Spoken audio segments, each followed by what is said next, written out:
রহমানির রহিম। উপস্থিত আমার মুরব্বিয়ান এবং উপস্থিত সকলকে জাতি ভেদে সালাম এবং আদাব জানিয়ে আমি কিছু কথা বলতে চাই। আমি জননেতা এজাহার আলী চেয়ারম্যানের ভাতিজা।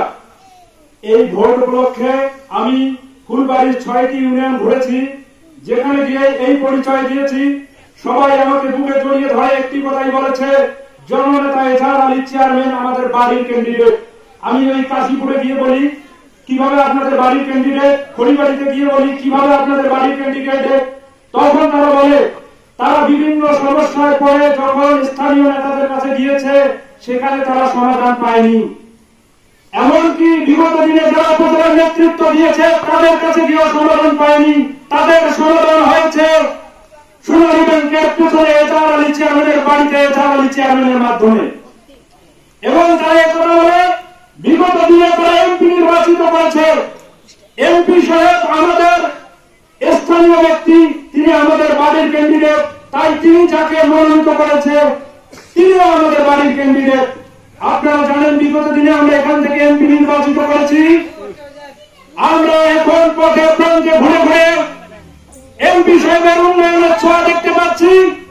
তিনি টেকসই উন্নয়ন চান, যার কারণে তিনি যাকে বিশ্বাস করেন, যার মাধ্যমে কোনো দুর্নীতি হবে না, যার মাধ্যমে তিনি অত্যন্ত সুন্দরভাবে ফুলবাড়িকে সাজাতে পারবেন, তাকেই এবার উপজেলা পরিষদ নির্বাচনের জন্য মানুষ নির্বাচিত করে। তাই তিনি জননেতা এজাহার আলী চেয়ারম্যানকে মৌন সমর্থন দিয়েছেন। জননেতা এজাহার আলী চেয়ারম্যান এই শিমুলবাড়ির দীর্ঘদিনের চেয়ারম্যান ছিল, তার সম্পর্কে বেশি কথা বলার দরকার নেই। আপনারা জানেন তিনি সর্বদাই জনগণের পাশে থাকেন, তিনি নিয়মিত তার বাড়িতে আসেন। তিনি যখন ভোরের আলো ভোরে নিজ হাত দিয়ে তার বাসার গেটটি খুলে দেন। একদিন শিমুলবাড়ির একটি লোক আমাকে বলতেছে আমরা এজাহার চেয়ারম্যানের কাছে যাই না। আমি ভাবলাম এটি হয়তো তিনি নেগেটিভ ভাবে বলেছে, কিন্তু তিনি বলে এজাহার আলী চেয়ারম্যানের কাছে যাবো কেন, তিনি তো নিজেই আসে। আপনারা সবাই জানেন জননেতা এজাহার আলী চেয়ারম্যানকে ডাকলে কেউ পাননি, এমন কেউ আছে? আমি বিশ্বাস করি আপনাদের বিভিন্ন সময় বিভিন্ন সমস্যার সমাধানের জন্য জননেতা এজাহার আলী চেয়ারম্যান এসেছে। আমরা বিগত উপজেলা পরিষদ নির্বাচনে দেখেছি আমরা আতাউর শেখকে নির্বাচিত করতে পারিনি, যার জন্য আমার বড় জননেতা এজাহার আলী চেয়ারম্যানকে এই শিমুলবাড়িতে লাঞ্ছিত করার চেষ্টা করা হয়েছে। এবার আমরা শিমুলবাড়িবাসী তার জবাব দেব, ভোটের মাধ্যমে তার দাঁত বানানো আমরা জবাব দেব।